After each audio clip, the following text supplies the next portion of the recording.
নাটের গুরু 2003 সালের একটি জনপ্রিয় রোমান্টিক কমেডি সিনেমা। ছবিটি পরিচালনা করেছে হরনাথ চক্রবর্তী এবং প্রযোজনা করেছে সিএনজি মুভি। এর প্রধান ভূমিকায় অভিনয় করেছে জিৎ, কোয়েল মল্লিক। গুরুত্বপূর্ণ অন্যান্য চরিত্রে অভিনয় করেছে রঞ্জিত মল্লিক এবং মৌসুমী চট্টোপাধ্যায়। এই চলচ্চিত্রের মাধ্যমে কোয়েল মল্লিক বাংলা চলচ্চিত্রে অভিষেক করেন। ছবিটির সঙ্গীত পরিচালনা করে এপি ভট্টাচ এবং এর বেশ কয়েকটি গান ব্যাপক জনপ্রিয়তা লাভ করে।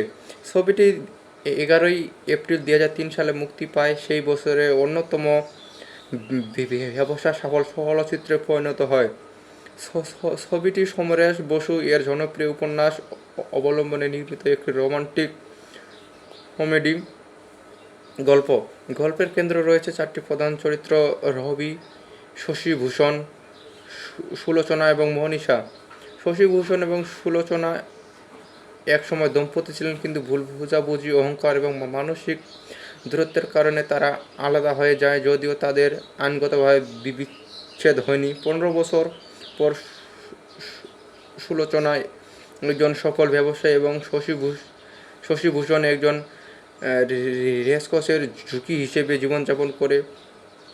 তাদের মেয়ে মনীষা মায়ের সঙ্গে থাকে এবং একজন নৃত্যশিল্পী।